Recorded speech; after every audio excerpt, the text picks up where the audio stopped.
Subscribe now and press the bell icon. Never miss an update. साथियों, स्वागत करता हूं सबका इस YouTube चैनल पर जिसका नाम है स्टडी विद पीएन लोधा। मित्रों, एनसीईआरटी और आरबीएससी की जो 11th-12th की साइकोलॉजी चलती है उसके 200 प्रश्न लेकर आया हूं एक ही वीडियो में, पूरे 200 प्रश्न।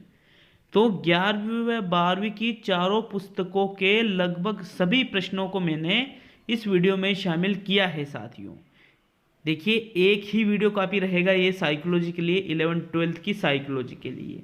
तो मित्रों, समझ सकते हो कि 11th-12th की जो चारों पुस्तकें हैं, ये 2 आरबीएससी की और 2 एनसीईआरटी की, चारों ही किताबों का समावेश आपको इस वीडियो में मिलेगा। वस्तुनिष्ठ प्रश्न, इसकी पीडीएफ भी मैं आपको दूंगा साथियों। पीडीएफ आपको कहाँ पर मिलेगी? मेरे Telegram channel study with PN Lodha पर। कल भी मैंने 10 पीडीएफ डाली है और उनके आंसर भी उसमें साथ दे रखे हैं साथियों। तो चलिए शुरू करते हैं, क्योंकि लंबा वीडियो बनेगा। 200 क्वेश्चन का मतलब आप समझ सकते हो, लेकिन आपसे रिक्वेस्ट है कि पूरे के पूरे ही 200 प्रश्न देखना और पीडीएफ आपको मैं अवेलेबल करवा दूंगा, तो उसको पीडीएफ को भी जरूर प्रिंट निकलवा ले साथियों। तो शुरू करते हैं साथियों इस वीडियो को। तो साथियों देखिए, 200 ही क्वेश्चन आपको यहाँ पर देखने को मिलेंगे। REET 2021 NCERT and RBSC 11th-12th psychology selected question by PN Lodha. देखिए, इस प्रकार की आपकी पीडीएफ होगी साथियों, जो मैं आपको टेलीग्राम चैनल पर अवेलेबल करवा दूंगा। तो बिल्कुल उसमें आंसर भी साथ में दे रखे होंगे इधर ही, जैसे इसमें जो भी आंसर रहेगा वो 1 2 3 4, तो साइड में ही, इसके साइड में ही आंसर में लिख दूंगा साथियों। तो शुरू करते हैं इस वीडियो को। चलिए एक एक प्रश्न को अच्छी तरह से करते हुए समझेंगे साथियों। देखिए, पहला क्वेश्चन है आपका प्रश्न नंबर 1। पूरे 200 प्रश्न हैं। पीडीएफ कहाँ पर मिलेगी? मेरे Telegram channel study with PN Lodha पर। प्रश्न नंबर 1, आराम से पेन कॉपी लेके बैठ जाइएगा। 200 में से कितने क्वेश्चन कर पाओगे, आपका मूल्यांकन तुरंत के तुरंत हो जाएगा। टाइम आपके लिए मैक्सिमम 1.5 घंटे का ये टेस्ट रहेगा। मैक्सिमम है 1.5 घंटा, इससे ज़्यादा का ये टेस्ट नहीं रहेगा। तो चलिए शुरू करेंगे। प्रश्न 1 है, कौशल को कैसे अर्जित किया जा सकता है? आनुवांशिकता से, प्रशिक्षण एवं अनुभव से, साक्षात्कार से और परामर्श से।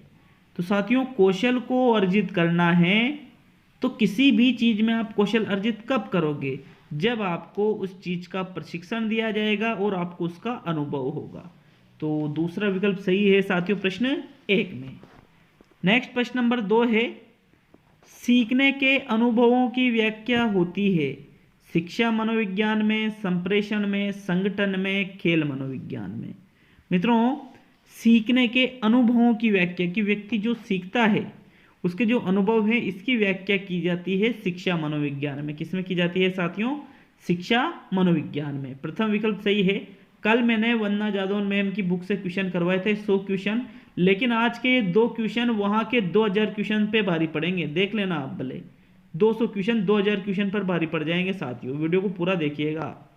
नेक्स्ट प्रश्न नंबर 3 है, बुलिमिया एक रोग है जिसमें व्यक्ति को भूख कम लगती है, प्यास अधिक लगती है, भूख अधिक लगती है और प्यास कम लगती है।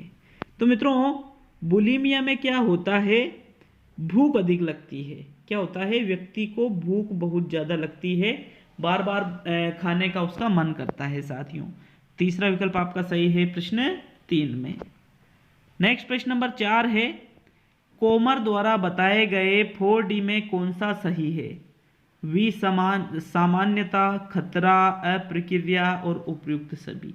तो साथियों, जो कोमर ने 4D के बारे में बताया है उसमें विसामान्यता भी है, खतरा भी है, अप्रक्रिया भी है, मतलब उपरोक्त सभी यहाँ पर आपका सही आंसर है प्रश्न 4 में। नेक्स्ट है प्रश्न नंबर 5। साथियों, आपके 5वां क्वेश्चन है, निम्न में से कौन सा एक दुश्चिंता का प्रकार नहीं है? प्रकार नहीं है: दुर्भीति, मनोग्रस्ती, बाध्यता, कायरूप विकार और आतंक विकार। मित्रों, प्रश्न नंबर 5 में राइट आंसर जो आपका है वो रहेगा काय रूप विकार। ये दुश्चिंता विकृति का प्रकार नहीं है साथियों। बाकी दुर्बीति, मनोग्रस्ती, बाध्यता, आतंक, विकार ये दुश्चिंता विकृति के अंतर्गत आ जाते हैं। तो 5वें क्वेश्चन में आपका तीसरा विकल्प सही है साथियों। नेक्स्ट बढ़ते हैं प्रश्न नंबर 6 की ओर। मित्रों आपके 6ठा क्वेश्चन देखिए यहाँ पर है, ये इस प्रकार से 6ठा क्वेश्चन है। कौन सा सही सुमेलित नहीं है?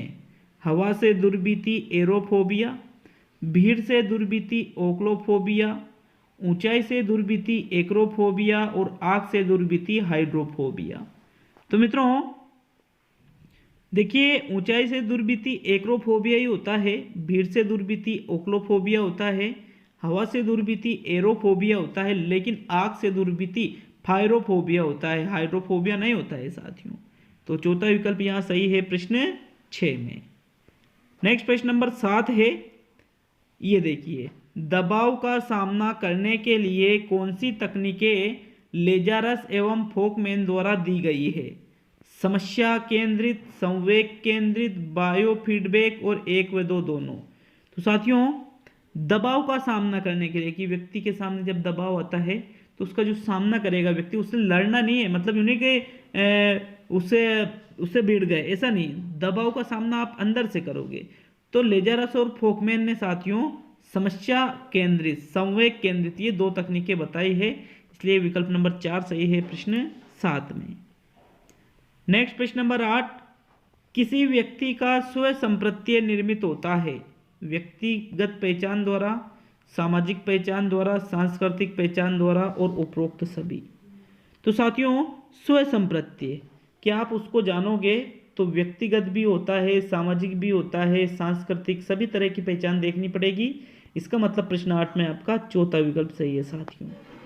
नेक्स्ट प्रश्न नंबर 9 है, व्यक्तित्व के भिन्न 3 प्रकार जैसे गोलाकृतिक, आयताकृतिक, लंबाकृतिक किसके द्वारा बताए गए हैं? Carl Jung, Sheldon, Friedman, Rosenman. तो साथियों प्रश्न नंबर 9 इसका जो सही आंसर है ये गोलाकृतिक है, आयताकृतिक है, लंबाकृतिक है। गोलाकृतिक मतलब गोल मटोल होते हैं, मिलनसार होते हैं, प्रेमी होते हैं। आयताकृतिक मतलब वो जो खिलाड़ी वाले वो लोग हैं। लंबाकृतिक जो लंबे दुबले होते हैं। तो इस प्रकार का जो वर्गीकरण किया गया है ये शेल्डन ने किया है साथियों। किसने किया है? शेल्डन ने। विकल्प नंबर 2 सही है प्रश्न 9 में। नेक्स्ट प्रश्न नंबर 10 है, कौन से परीक्षण का अनुकूलन बच्चों के लिए किया गया है जिसे CAT कहा जाता है? कथानक संप्रत्यय परीक्षण, रोर्शिया इंक ब्लॉक टेस्ट, वाक्य पूर्ति परीक्षण, स्थिति परक परीक्षण। तो मित्रों CAT मतलब बाल अंतर्बोध परीक्षण जिसको कहते हैं, इसका निर्माण किस परीक्षण का आधार है ये परीक्षण? तो मित्रों प्रश्न नंबर 10 इसका राइट आंसर है कथानक संप्रत्यय परीक्षण जिसको आप TAT कहते हैं। इसके आधार पर ही इसका अनुकूलन किया गया है और फिर इसको CAT बना दिया गया था। विकल्प 1 सही है साथियों प्रश्न 10 में। नेक्स्ट प्रश्न नंबर 11 देखेंगे साथियों। अब आपके 11वां क्वेश्चन है, PDF जरूर ले लेना सभी, मैं कह रहा हूँ आपसे, निःशुल्क है। लोग 5500 रुपये ले लेते हैं इतनी चीज़ों के, 500 रुपये 11-12 के। अगर मैं कहूँ कि 200 के 2 सेट दूंगा, 200 प्रश्नों के रुपए फीस रहेगी 500। भाई साहब आप यकीन मानिए कम से कम 1000 लोग खरीद लेंगे, कम से कम 1000 लोग। तो साथियों पैसों वाली बात नहीं है, बस निःशुल्क है, बिल्कुल निःशुल्क, जो मुझसे बनता है मैं वो करूँगा साथियों। प्रश्न नंबर 11, व्यक्तित्व मापन का प्रक्षेपी तकनीक जिस सिद्धांत पर आधारित है के जनक कौन है? Hermann Rorschach, Sigmund Freud, Carl Jung और हेंस आइंजैक। तो देखिए व्यक्तित्व मापन का प्रक्षेपी तकनीक जिस सिद्धांत पर आधारित है, तो प्रक्षेपी तकनीक कौन से सिद्धांत पर आधारित है साथियों? मनोविश्लेषणात्मक सिद्धांत पर आधारित है और इस मनोविश्लेषणात्मक सिद्धांत के प्रतिपादक है सिगमंड फ्रायड। विकल्प नंबर 2 सही है साथियों प्रश्न संख्या 11 में। नेक्स्ट प्रश्न नंबर 12 है, आइंजैक व्यक्तित्व कारक प्रश्नावली में सम्मिलित है अंतर्मुखता, बहिर्मुखता, सांवेगिक स्थिरता, अस्थिरता, मनस्तापिता और सभी। तो हेंस आइंजैक की जो व्यक्तित्व कारक प्रश्नावली है उसमें ये सभी चीजें शामिल है। विकल्प नंबर 4 सही है साथियों प्रश्न संख्या 12 में। नेक्स्ट प्रश्न नंबर 13। तो मित्रों चलिए नेक्स्ट प्रश्न नंबर 13 की ओर बढ़ेंगे। आपके 13वां क्वेश्चन क्या है, चलिए देखते हैं प्रश्न नंबर 13 को। तो मित्रों ये रहा आपके 13वां क्वेश्चन। ये देखिएगा, ये में हाँ ठीक है। व्यक्तित्व के संबंध में असत्य कथन है, असत्य कथन बताना है। पहला है व्यक्तित्व के गुण अपेक्षाकृत स्थायी होते हैं। दूसरा है व्यक्तित्व किसी व्यक्ति का उसके वातावरण के साथ प्रभावी समायोजन से है। व्यक्तित्व मतलब पर्सनैलिटी शब्द लैटिन भाषा के पर्सोना से लिया गया है और जो हम बाहर से देखते हैं वही व्यक्तित्व होता है। तो साथियों साफ साफ दिख रहा है कि जो हम बाहर से देखते हैं वो व्यक्तित्व के संबंध में असत्य कथन है, क्योंकि जो दिखता है वो वैसा होता नहीं है। चौथा विकल्प सही है, बाकी तीसरा, दूसरा, पहला ये तो सत्य कथन है और आपसे पूछा क्या था, असत्य। नेक्स्ट प्रश्न नंबर 14, कौन सा पद गिलफोर्ड के सिद्धांत से संबंधित नहीं है? संक्रिया, लाभ, विषय वस्तु, उत्पादन। तो मित्रों विषय वस्तु भी इन्होंने बता रखा है, संक्रिया भी बता रखा है, उत्पाद भी बता रहे, लेकिन लाभ जैसी इन्होंने कोई चीज नहीं बताई है। ये तीनों पद तो बताए हैं, इसलिए दूसरा विकल्प यहाँ सही रहेगा प्रश्न संख्या 14 में।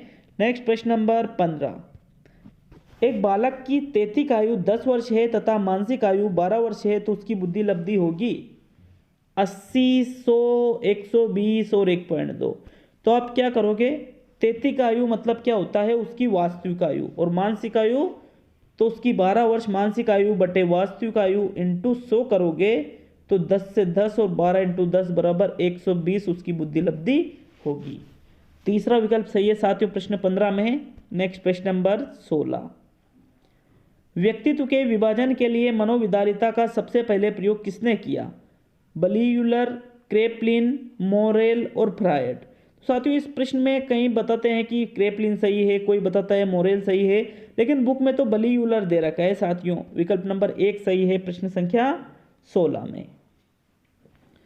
नेक्स्ट प्रश्न नंबर 17 देखेंगे। देखिए इसके आंसर की मैं इस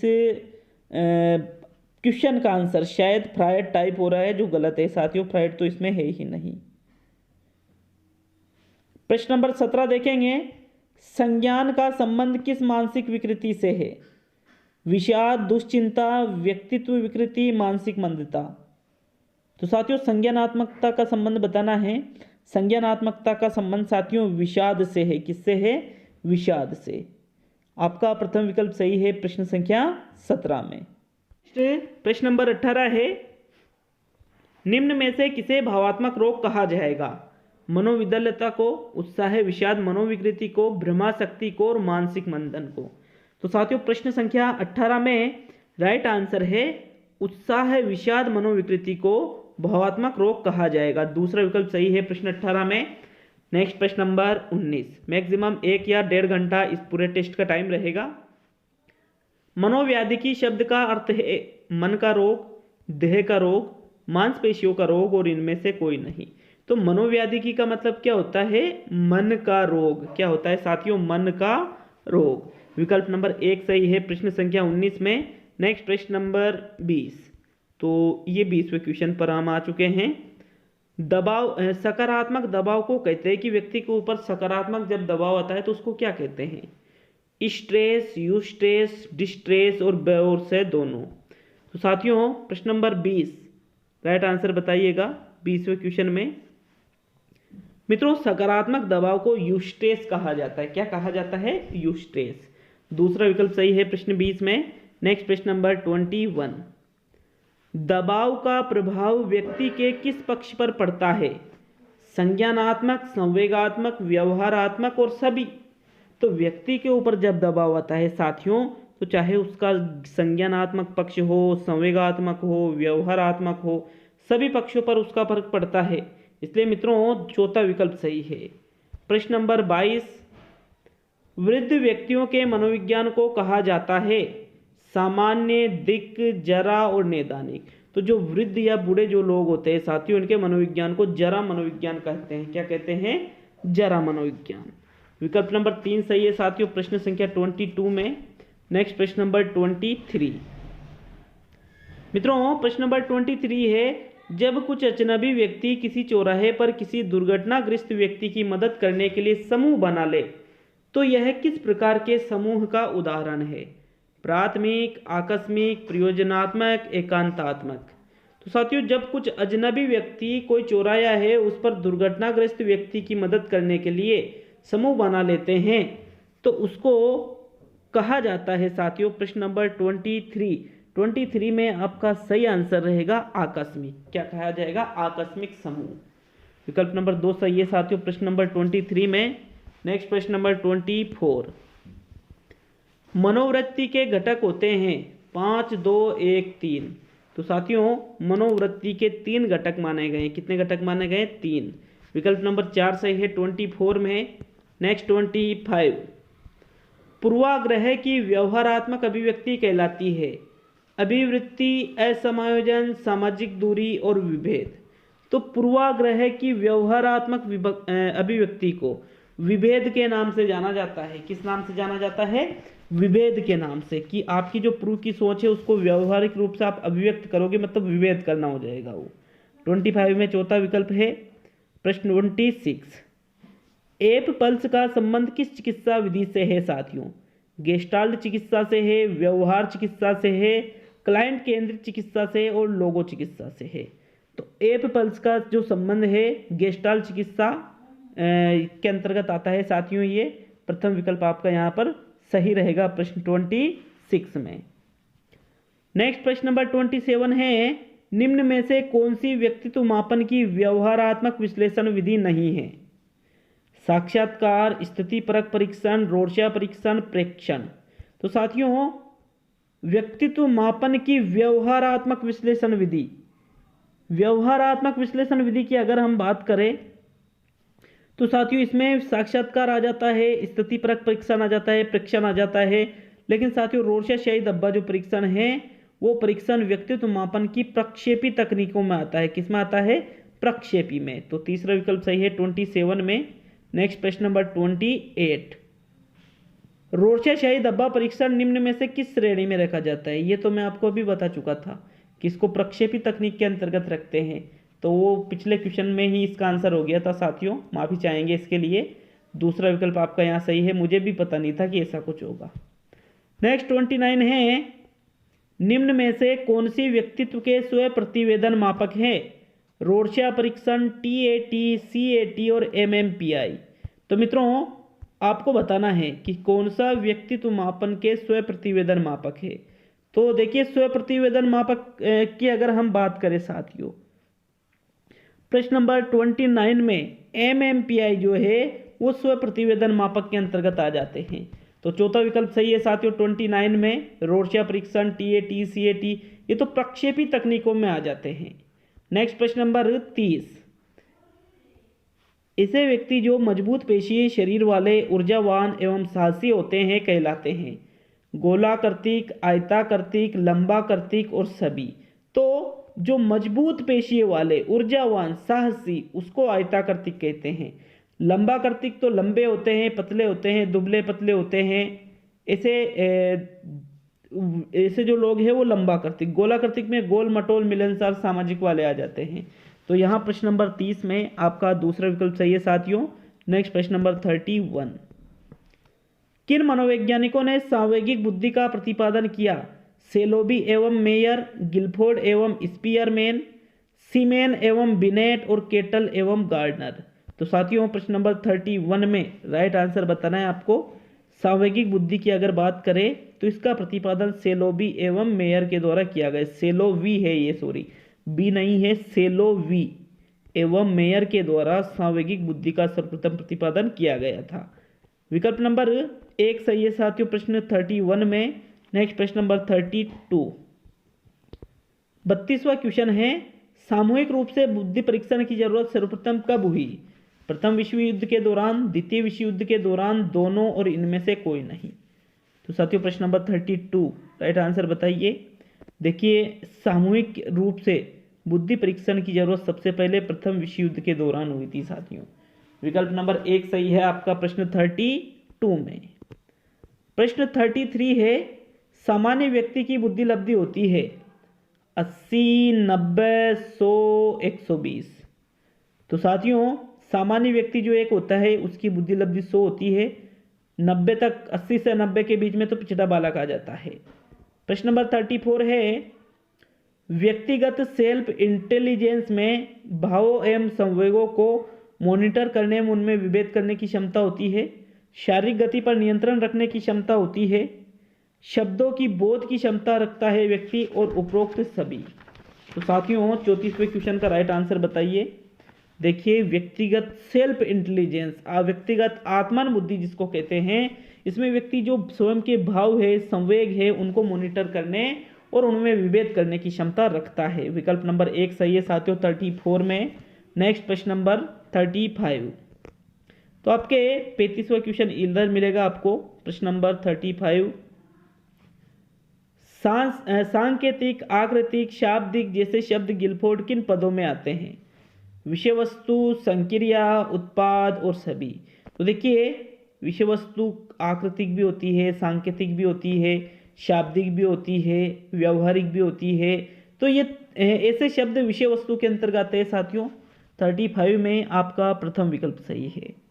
नेक्स्ट प्रश्न नंबर 36। मुझे नहीं लगता है कि 200 प्रश्न में एक साथ बोल सकता हूँ, इतनी कैपेसिटी रही नहीं, क्योंकि और भी सब्जेक्ट के टेस्ट बनाने हैं। तो शायद अब मुझे लगने लग गया कि 100 प्रश्न पे ही फिर मेरी गाड़ी अटक जाएगी साथियों। लेकिन अगर जो हो सकेगा तो 200 ही करवा दूंगा, नहीं तो कल या परसों वापस 100 क्वेश्चन में आपके लिए लेकर आ जाऊंगा। लेकिन 100 तो कंफर्म मान लीजिए, 100 प्रश्न तो हो ही जाएंगे, कोई दिक्कत की बात नहीं। अगर मुझे लगा कि हाँ यार करवा सकता हूँ एक साथ, तो बिल्कुल 100 प्रश्न 200 ही कर देंगे। प्रश्न नंबर 36, पॉलीग्राफ उपकरण का उपयोग किया जाता है बुद्धि की पहचान हेतु, अभिक्षमता की पहचान हेतु, अभिवृत्ति की पहचान हेतु, झूठ की पहचान हेतु। तो साथियों पॉलीग्राफ एक उपकरण है, इसका प्रयोग झूठ की पहचान के लिए करते हैं कि व्यक्ति झूठ बोल रहा है या नहीं बोल रहा है, इसकी जानकारी पॉलीग्राफ उपकरण के माध्यम से पता चल जाती है। 36 में चौथा जो विकल्प है साथियों वो सही है। प्रश्न नंबर 37 है, दुश्चिंता उत्पत्ति के स्रोत है काल्पनिक, संज्ञानात्मक, दोनों और इनमें से कोई नहीं। तो दुश्चिंता उत्पत्ति के स्रोत काल्पनिक भी होते हैं और संज्ञानात्मक, दोनों कारणों से दुश्चिंता व्यक्ति के मन में आ जाती है। मतलब यहां पर तीसरा विकल्प सही रहेगा 37 में दोनों। प्रश्न 38 है, भय जैसे संवेग उत्पन्न होने पर कौन से अनुभव उत्पन्न नहीं होते हैं? संकट का अनुभव, विपरीत परिस्थितियों का अनुभव, अच्छाइयों का स्रोत और इनमें से कोई नहीं। तो साथियों भय मतलब आपको डर लगेगा, तो जब डर लगेगा तो संकट का अनुभव भी आता है, विपरीत परिस्थितियों का अनुभव आता है, लेकिन अच्छाइयाँ लगती है कि आपको कि हाँ बढ़िया हुआ मैं डर गया। क्या कभी ऐसा होता है? नहीं होता है। विकल्प तीसरा सही है 38 में। नेक्स्ट प्रश्न नंबर 39, मस्तिष्क में नॉरपेनेफ्राइन नामक न्यूरोट्रांसमीटर पाया जाता है जिसका स्तर उच्च होने पर अत्यधिक खुशी की अनुभव होती है, अत्यधिक विषाद का अनुभव होता है, अत्यधिक भय की अनुभूति होती है और उपरोक्त सभी। 39 में राइट आंसर बताइए साथियों।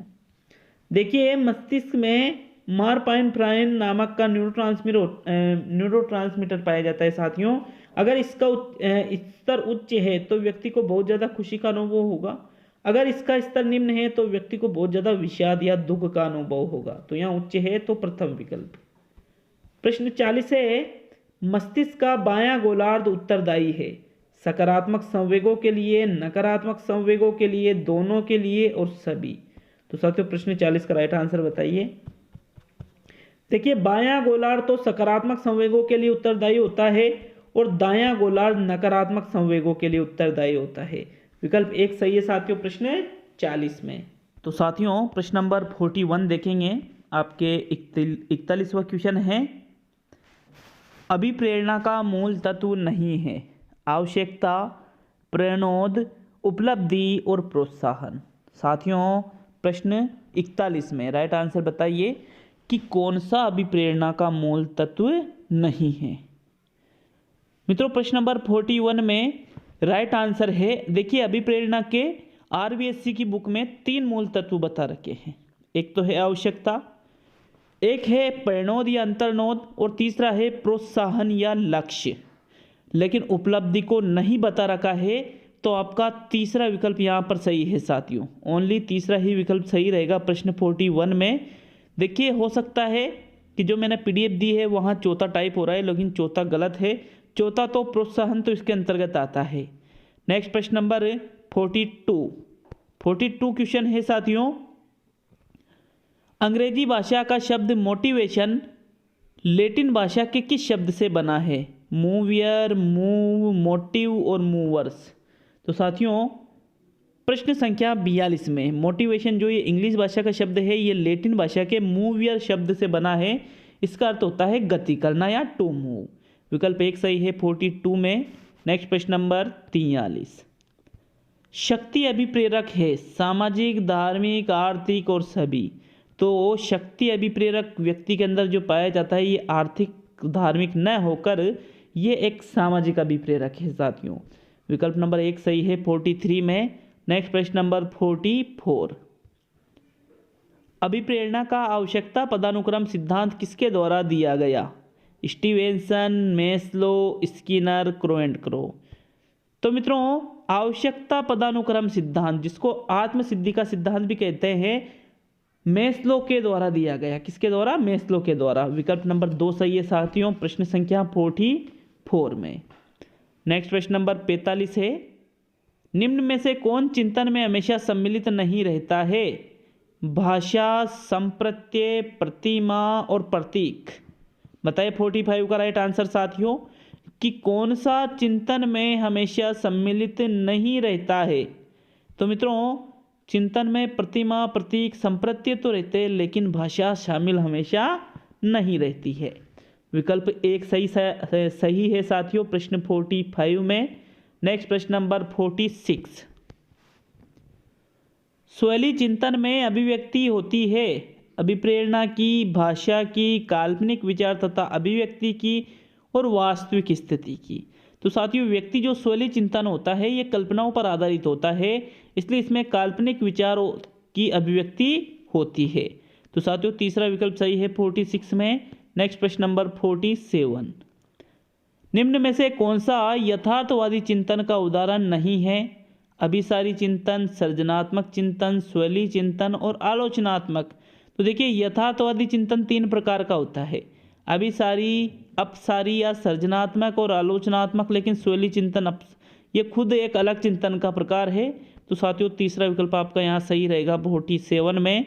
नेक्स्ट प्रश्न नंबर 48, मित्रों आपके ये देखिए 48वां क्वेश्चन यहाँ पे मिल जाएगा, श्याम प्रत्येक वस्तु को उसके गुण दोषों के बारे में चिंतन करने के पश्चात ही खरीदता है, यह उदाहरण है अपसारी चिंतन का, अभिसारी चिंतन का, स्वैली चिंतन का, आलोचनात्मक चिंतन का।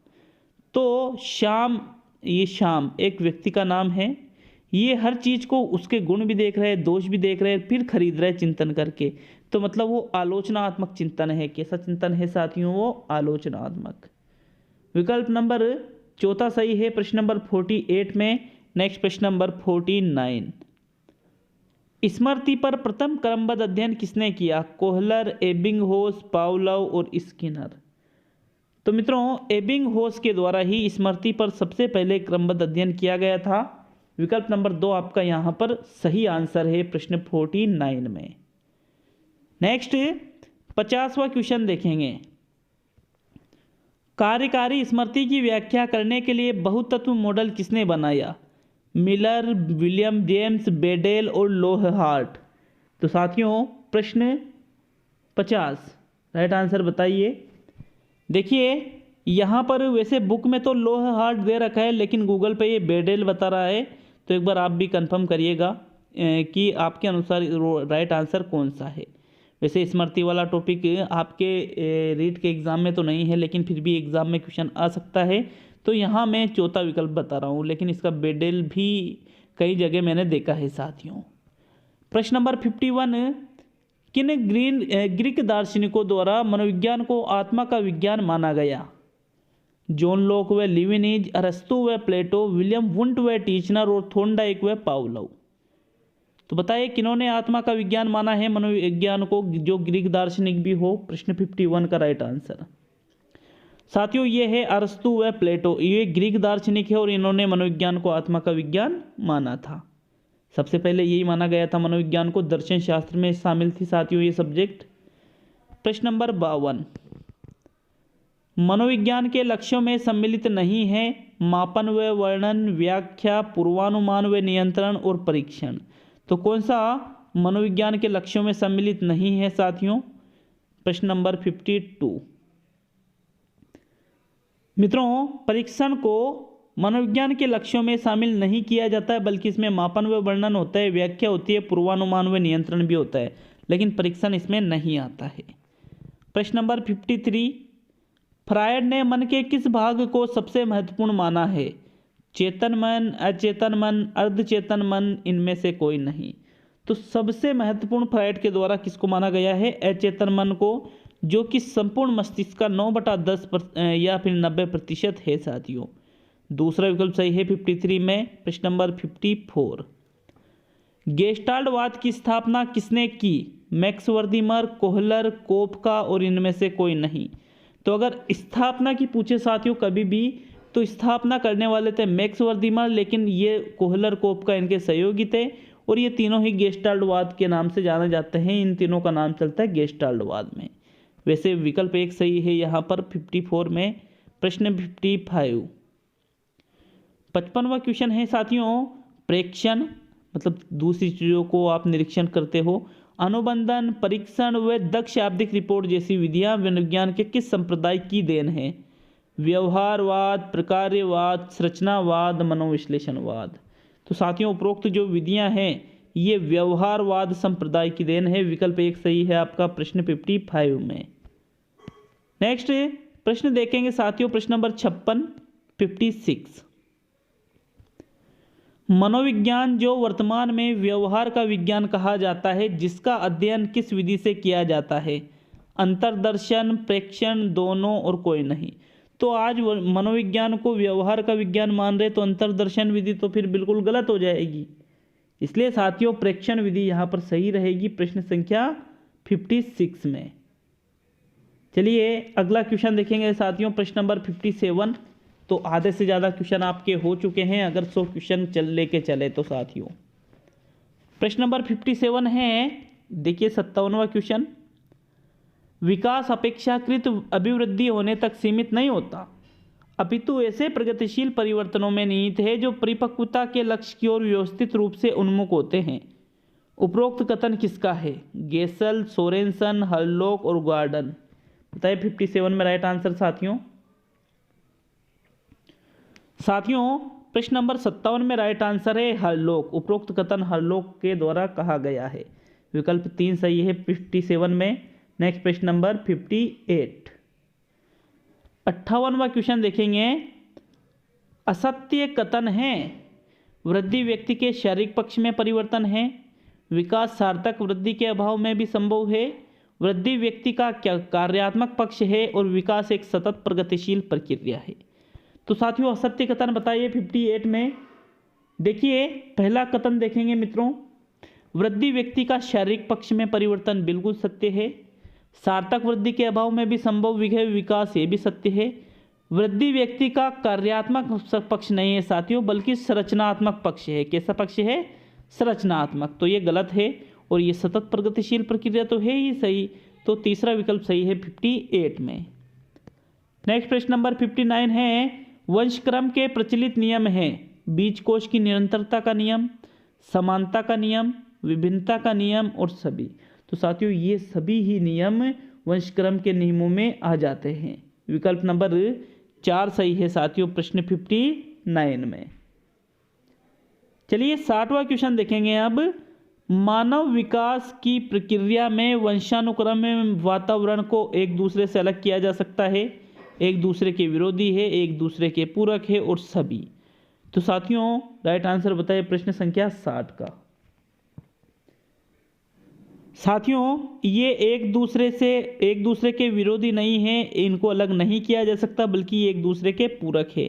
विकल्प 3 सही है साथियों प्रश्न संख्या 60 में। चलिए नेक्स्ट प्रश्न नंबर 61, जीवन मनोवृत्ति की ऊर्जा को कहते हैं libido, id, ego, super ego.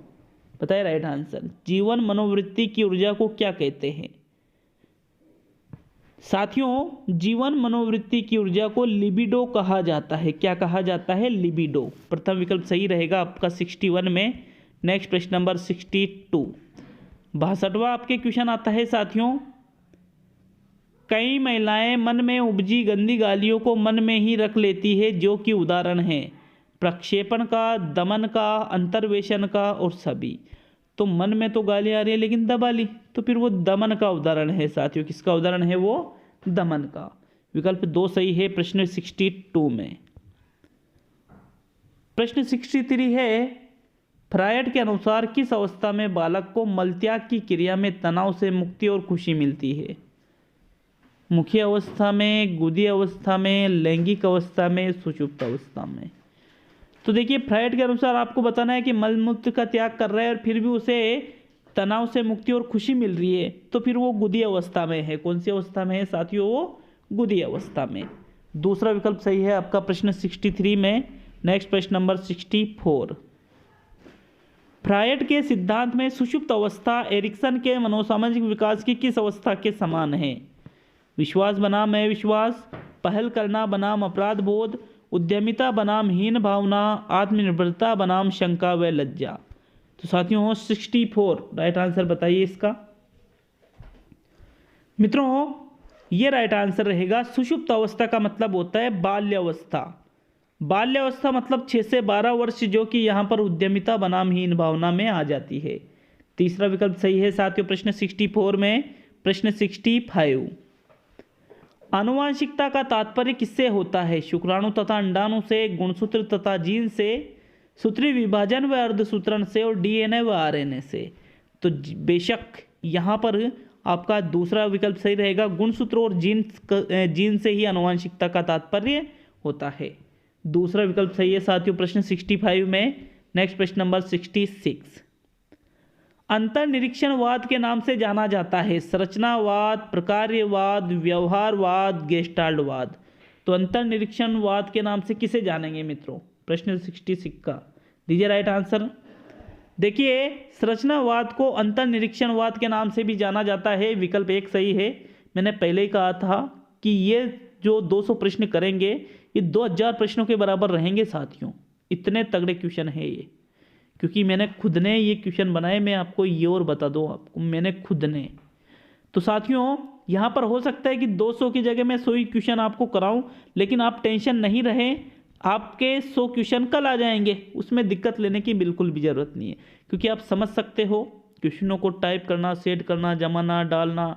जो यूट्यूब पे पढ़ाने का काम करता है उससे आप पूछ सकते हो। जो लगातार अकेला बंदा 3-3 वीडियो एक दिन में डाल रहा है, तो आप समझो बात को। प्रश्न नंबर 67, मनोविज्ञान की जननी विषय है अर्थशास्त्र, समाजशास्त्र, दर्शन शास्त्र और शिक्षा मनोविज्ञान। तो मनोविज्ञान की जननी विषय, पहले मनोविज्ञान को दर्शन शास्त्र के अंतर्गत ही पढ़ा जाता था, बाद में हुई है तो स्वतंत्र विषय साथियों। 67 में तीसरा विकल्प सही है। नेक्स्ट प्रश्न नंबर 68, किस विधि का उपयोग नैदानिक मनोवैज्ञानिकों द्वारा व्यक्तियों के रोगात्मक लक्षण को पहचान करने तथा उनके कारणों का पता लगाने में किया जाता है? निरीक्षण विधि, केस विधि, सर्वे विधि और प्रयोगात्मक विधि।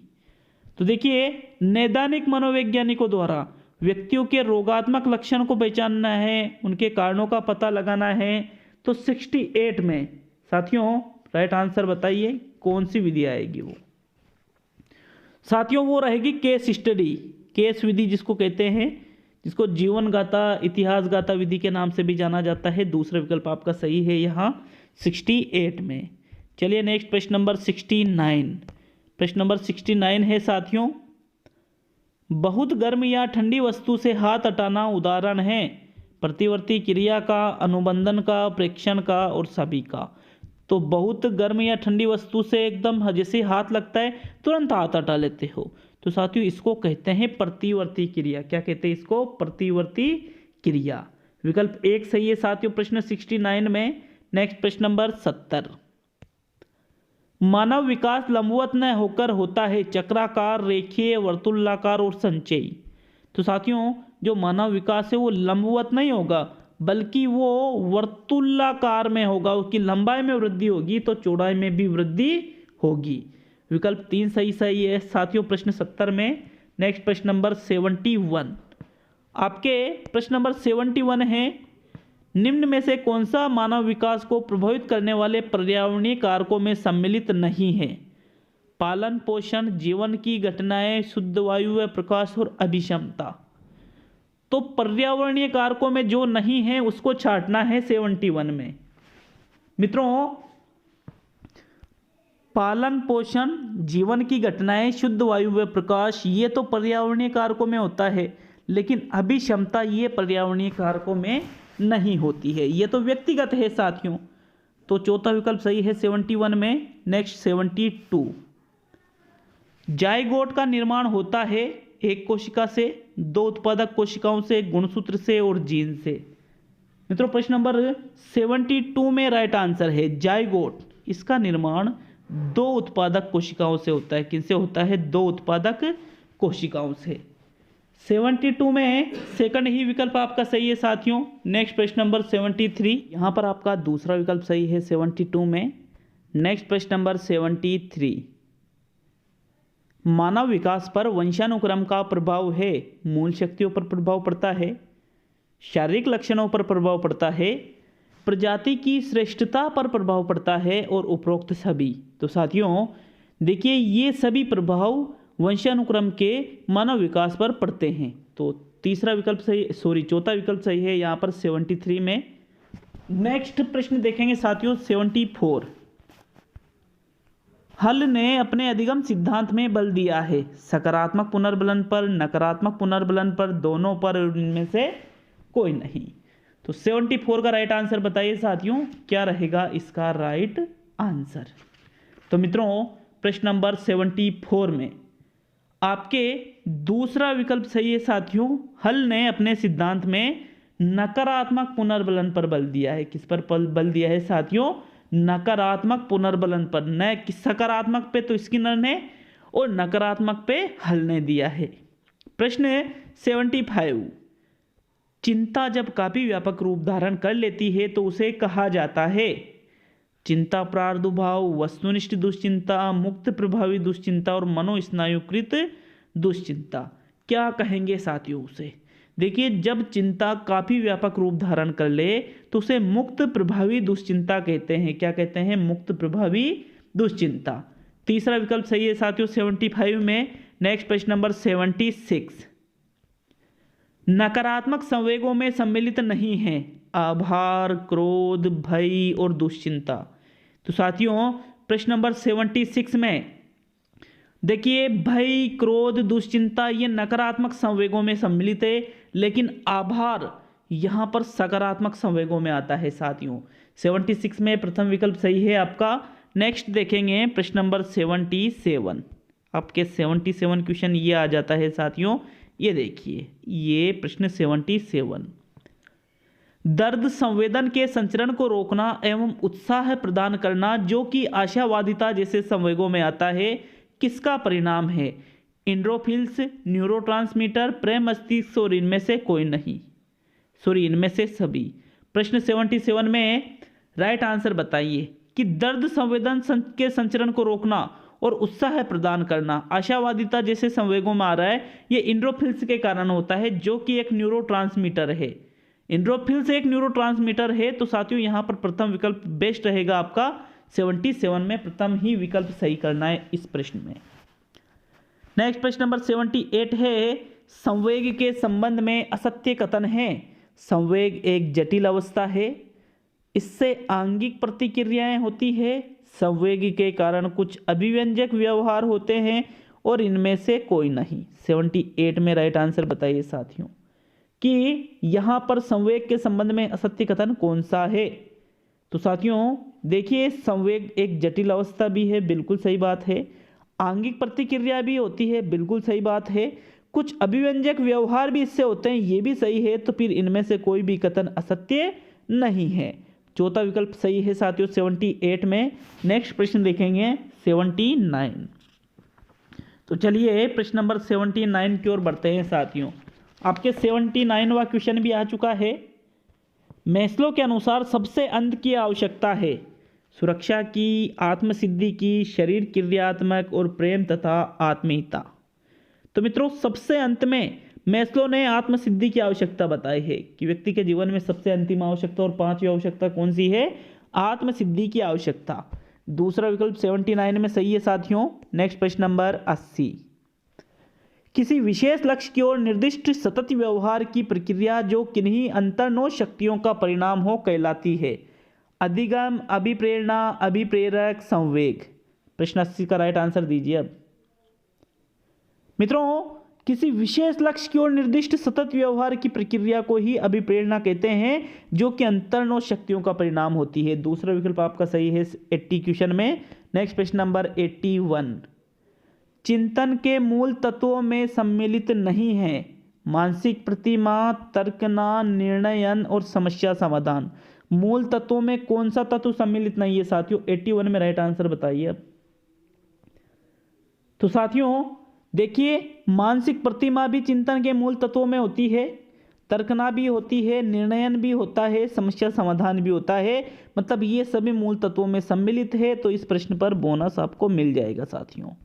प्रश्न नंबर 82। व्यवहारवादियों के अनुसार भाषा का विकास अधिगम कौन सा सिद्धांत पर आधारित है? साहचर्य, अनुकरण, पुनर्बलन और सभी। तो व्यवहारवादियों के अनुसार बताना है आपको भाषा का विकास अधिगम कौन से सिद्धांत पर आधारित है? प्रश्न 82। मित्रों, जो भाषा का विकास अधिगम है वो साहचर्य से भी होता है, अनुकरण से भी होता है, पुनर्बलन से भी होता है। तो सभी चीज आपका जो चौथा विकल्प है 82 में वो सही रहेगा। नेक्स्ट प्रश्न नंबर 83 क्वेश्चन है, अधिगम के कौन से सिद्धांत में अनुक्रिया को पुनर्बलन के द्वारा मजबूत बनाया जाता है? प्राचीन अनुबंधन का सिद्धांत, ठोस अधिगम का सिद्धांत, चालक न्यूनता का सिद्धांत और क्रियात्मक संबद्धता का सिद्धांत। 83 में राइट आंसर बताइए साथियों। देखिए, अधिगम का वह सिद्धांत जो पुनर्बलन के द्वारा मजबूत बनाया जाता है, मतलब पहले क्रिया की जाती है फिर पुनर्बलन दिया जाता है। तो ये क्रियात्मक संबद्धता का या स्किनर का जो सिद्धांत है उसमें ऐसा होता है साथियों। चौथा विकल्प आपका यहाँ सही है 83 में।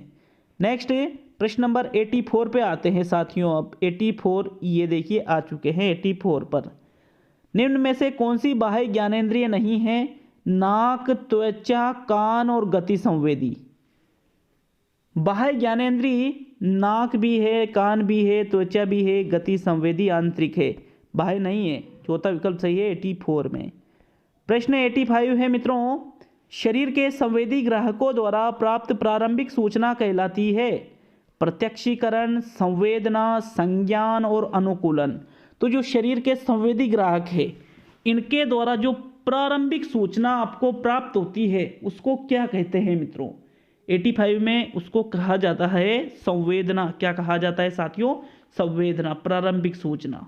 नेक्स्ट प्रश्न नंबर 86। किसी तर्क की आधारिता को स्वीकार कर एक निष्कर्ष तक पहुंचना और फिर औपचारिक तार्किक नियमों का अनुसरण करना कहलाता है? आगमनात्मक तर्कना, निगमनात्मक तर्कना, संश्लेषणात्मक तर्कना, विश्लेषणात्मक तर्कना। तो किसी तर्क की आधारिता को स्वीकार कर एक निष्कर्ष पर पहुंच रहे और फिर औपचारिक तार्किक नियमों का अनुसरण भी कर रहे हो तो उसको निगमनात्मक तर्कना कहेंगे साथियों। क्या कहेंगे? निगमनात्मक तर्कना। क्योंकि आगमनात्मक तर्कना में तो खुद की तरफ से भी तर्क दिए जाते हैं। दूसरा विकल्प यहाँ सही है साथियों 86 में। नेक्स्ट प्रश्न नंबर 87। उद्दीपक के जोड़े में वह न्यूनतम अंतर जिसका प्रत्यक्षण हो सके कहलाता है? विभेदन, भेद सीमांत, कूट संकेतन और विलोपन। क्या कहते हैं साथियों उसको? मित्रों 87 में है आपका राइट आंसर है, इसको भेद सीमा कहते हैं। क्या कहते हैं? भेद सीमा। कि जो उद्दीपक के जो जोड़े हैं जो उनमें अलग अलग उद्दीपक है उनमें आप अंतर कर सकते हो तो उसका प्रत्यक्षण हो सके उसको भेद सीमा के नाम से जाना जाता है। 87 में आपका दूसरा विकल्प सही है साथियों। नेक्स्ट प्रश्न नंबर 88 पे आते हैं साथियों। तो चलिए प्रश्न नंबर 88 ये देखिए 88 क्वेश्चन को। पूर्व संक्रियात्मक चिंतन की एक प्रमुख विशेषता जो किसी व्यक्ति द्वारा अपने परिप्रेक्ष्य और किसी दूसरे के परिप्रेक्ष्य के बीच भेद न कर पाने की अयोग्यता की ओर संकेत करती है कहलाती है? सजीव चिंतन, पठन वैकल्य, अहम केंद्रवाद, वस्तु स्थायित्व। सजीव चिंतन में व्यक्ति प्रत्येक वस्तु को जीवित मानता है तो ऐसा हमें तो कुछ नहीं लगा, मुझे तो नहीं लगा ऐसा कुछ। पठन वैकल्य में पठन संबंधी विकार होता है, ऐसा भी कुछ नहीं लगा। वस्तु स्थायित्व में जो सामने वस्तु नहीं है उसके बारे में भी अस्तित्व बना हुआ है, वो वस्तु अस्तित्व ऐसा भी नहीं लगा। तो इसमें है अहम केंद्रवाद। कैसे कि अपने परिप्रेक्ष्य और किसी दूसरे के परिप्रेक्ष्य के बीच भेद न कर पाना कि अयोग्यता। जैसे कोई कहता है कि सूरज मेरे साथ साथ चलता है, चांद मेरे साथ साथ चलता है, तो ये क्या है, अहम केंद्रवाद है। तीसरा विकल्प सही है 88 में। नेक्स्ट प्रश्न नंबर 89, अंगुलियों के कौशल किसके अंतर्गत आते हैं? सूक्ष्म पेशीय, स्थूल पेशीय, वाक कौशल और इनमें से कोई नहीं। तो साथियों अंगुलियों का कौशल तो सूक्ष्म पेशीय कौशल के अंतर्गत आता है। विकल्प नंबर 1 सही है साथियों 89 में। नेक्स्ट प्रश्न नंबर 90, मस्तिष्क में कौन सा गोलार्ध पेशी और संज्ञानात्मक कार्यों पर नियंत्रण करने का कार्य करता है? दायां गोलार्ध, बायां गोलार्ध, दोनों और इनमें से कोई नहीं। बताइए राइट आंसर प्रश्न नंबर 90 का साथियों। मित्रों देखिए, मस्तिष्क का जो बायां गोलार्ध है वो पेशी और संज्ञानात्मक कार्यों पर नियंत्रण करने का कार्य करता है। तो विकल्प 2 सही है साथियों प्रश्न 90 में। नेक्स्ट प्रश्न नंबर 91 पे आते हैं साथियों। अब आपके 91वां क्वेश्चन देखेंगे, 91वां क्वेश्चन। तो आपको 91वां क्वेश्चन ऊपर मिल जाएगा, इधर नीचे नहीं जाना है अभी। 91 ये मित्रों प्रश्न नंबर 91 है, एरिक्सन की विकासात्मक अवस्था जिसमें किशोर इस तरह के द्वंद्वों का सामना करते हैं कि वे कौन हैं, वे क्या है और वे जीवन में कहाँ जा रहे हैं। तो साथियों वो कौन सी अवस्था में जी रहा है? समग्रता बनाम भग्नाशय, विश्वास बनाम अविश्वास, उपक्रम बनाम ग्लानि और पहचान भूमिका संभ्रम। तो साथियों पता चल रहा होगा आंसर का, विश्वास बनाम अविश्वास तो होगा नहीं, किशोर की बात की जा रही है यहाँ पर 91 में। तो वो कौन है, क्या है, वो इस तरह की चीज़ों का सामना करते हैं, मतलब वो पहचान बनाने की कोशिश कर रहे हैं। इसको पहचान बनाम पहचान भूमिका संभ्रम के नाम से जाना जाता है। चौथा विकल्प सही है साथियों प्रश्न 91 में। नेक्स्ट प्रश्न नंबर 92, ऐसे परीक्षण जिनमें भाषा की आवश्यकता नहीं होती कहलाते हैं? निदानात्मक परीक्षण, उपचारात्मक परीक्षण, निष्पादन परीक्षण और सभी। बताइए 92 का राइट आंसर। तो साथियों 92 में राइट आंसर है, ऐसे परीक्षणों को निष्पादन परीक्षण या परफॉर्मेंस टेस्ट कहा जाता है। विकल्प तीसरा सही है 92 में। नेक्स्ट प्रश्न नंबर 93, पियाजे के अनुसार विकास की वह कौन सा चरण है? वह लिखा है मैंने ना, जिसमें बच्चे संसार को शब्दों, प्रतिमाओं और रेखांकन से प्रस्तुत करते हैं किंतु तार्किक रूप से संक्रिया नहीं कर सकते। संवेदी गामक अवस्था, पूर्व संक्रियात्मक अवस्था और अमूर्त संक्रियात्मक अवस्था। तो साथियों प्रश्न नंबर 93 में राइट आंसर बताइए कि बच्चे जिसमें संसार के शब्द, प्रतिमाएं, रेखांकन को प्रस्तुत करते हैं लेकिन तार्किक नहीं कर पा रहे, तो फिर न तो मूर्त रहेगा साथियों वो, नहीं अमूर्त रहेगा, बल्कि वो रहेगा पूर्व संक्रियात्मक अवस्था। विकल्प 2 सही है 93 में। नेक्स्ट प्रश्न नंबर 94 मित्रों प्रश्न नंबर 94 है, केंद्र से बाहर की दिशा का पेशी विकास कहलाता है? निकटता का सिद्धांत, शिरः पदाभिमुखी सिद्धांत, समीप दूराभिमुखी सिद्धांत और सेतु या पोन्स। तो केंद्र से बाहर की दिशा का पेशीय विकास, केंद्र से बाहर की ओर जो विकास होता है उसको क्या कहते हैं? 94 में राइट आंसर बताना है आपको। प्रश्न नंबर 94 का राइट आंसर है समीप दूराभिमुखी सिद्धांत उसको कहा जाता है साथियों। केंद्र से पेशीय विकास, जबकि सिर से पेड़ की ओर तो शिरः पदाभिमुखी उसको कहेंगे। तीसरा विकल्प सही है 94 में। 100 ही प्रश्न हो पाएंगे साथियों, मात्र 6 क्वेश्चन और आपके बचे हुए हैं, तो 6 क्वेश्चन और करते हैं। किसी भौतिक उद्दीपन की अनुभूति कहलाती है? संवेदी स्मृति, आत्म प्रत्यक्षीकरण और संवेदना। 95 का राइट आंसर बताइए। किसी भौतिक उद्दीपन की अनुभूति, इसको भी संवेदना कहते हैं। प्रश्न 95 में चौथा विकल्प सही है साथियों। नेक्स्ट प्रश्न नंबर 96, प्राचीन अनुबंधन में एक समाप्त हुई अनुबंधित अनुक्रिया का एक विश्राम अवधि के बाद पुनः प्रकटीकरण कहलाता है? इसको कहते हैं spontaneous recovery, schema, object permanence और कॉग्निटिव इकोनॉमी। तो प्रश्न नंबर 96 का राइट आंसर बताइए साथियों। मित्रों प्राचीन अनुबंधन में कोई अनुबंधित अनुक्रिया समाप्त हो जाती है और उसकी विश्राम अवधि के बाद पुनः प्रकटीकरण होता है तो उसको कहते हैं स्पॉन्टेनियस रिकवरी, मतलब स्वतः पुनः प्राप्ति। विकल्प 1 सही है साथियों 96 में। नेक्स्ट प्रश्न नंबर 97 पे आते हैं अब साथियों। 97 है, प्रदीप्ति कहलाती है सृजनात्मक प्रक्रिया की एक अवस्था, उद्दीपक के जोड़े, उद्दीपकों के समुच्चय के मध्य विभक्त और पढ़ने में होने वाली कठिनाई। क्या कहते हैं, किसे कहते हैं प्रदीप्ति 97 में? तो साथियों किसे कहते हैं प्रदीप्ति 97 में राइट आंसर है सृजनात्मक प्रक्रिया की एक अवस्था को प्रदीप्ति के नाम से जाना जाता है साथियों। विकल्प 1 सही है 97 में। नेक्स्ट प्रश्न नंबर 98। देखिए 98 क्वेश्चन कुछ इस प्रकार से है आपका। विकास के संदर्भ में सत्य कथन है। विकास जीवन पर्यंत चलने वाली प्रक्रिया है। विकास लचीला व संशोधन योग्य होता है। विकास ऐतिहासिक दशाओं से प्रभावित होता है और विकास की प्रत्येक अवस्था के अपने खतरे होते हैं। पहला विकल्प है केवल अ ब द सही है, दूसरा है केवल अ ब सही है, तीसरा है केवल अ ब से सही है और चौथा है अ ब से द सारे ही कथन सही है। प्रश्न 98 का राइट आंसर बताइएगा साथियों। देखिए जीवन पर्यंत भी चलती है, लचीला और संशोधन योग्य भी होता है, ऐतिहासिक दशाओं से भी प्रभावित होता है और प्रत्येक अवस्था के अपने खतरे भी होते हैं, मतलब चारों ही कथन सत्य है। तो चौथा विकल्प आपका सही रहेगा साथियों प्रश्न 98 में। नेक्स्ट प्रश्न नंबर 99 देखेंगे साथियों। व्यक्ति के लघु मंडल में सम्मिलित नहीं है विद्यालय, पास पड़ोस, परिवार और कार्यस्थल। कौन लघु मंडल में नहीं आता है साथियों? 99 का राइट आंसर बताइए अब। तो प्रश्न संख्या आपके जो 99 है साथियों, इसमें कौन सा विकल्प सही है आप जरूर बताएं। देखिए प्रश्न नंबर 99 में साथियों, कार्यस्थल को लघु मंडल में नहीं बाह्य मंडल में सम्मिलित किया जाता है, तो चौथा विकल्प सही रहेगा। और आज का अंतिम और 100वां क्वेश्चन, क्योंकि मुझे लगता है कि अभी मुझे 2 टेस्ट और बनाने हैं, टारगेट है। अगर ये 200 बना लिए तो फिर मुझसे तो कुछ भी नहीं हो सकता है। तो साथियों 30 क्वेश्चन के वो भी टेस्ट है, उनको भी बनाना जरूरी है, क्योंकि मेरा टारगेट है कि कम से कम 3 विषय के टेस्ट आप लोगों के सामने प्रस्तुत कर लूँ।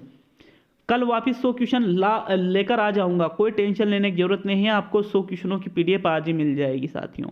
प्रश्न नंबर 100 है, ये देखिए प्रश्न नंबर 100। गाल को छूने पर सिर को घुमाना एवं मुख खोलना क्या कहलाता है? रूटिंग, मोरो, पकड़ना और बेबिंस्की। प्रश्न नंबर 100 का राइट आंसर बताइए साथियों। देखिए प्रश्न नंबर 100 का राइट आंसर है रूटिंग कहलाएगा। क्या कहलाएगा इसको? कि एक जो शिशु है, नवजात शिशु, उसके गाल को आप छूते हैं और वो सिर घुमा रहा है तो और मुख खोल रहा है, तो इसको ही रूटिंग कहा जाएगा साथियों। तो 100 प्रश्न मैं करा चुका हूं।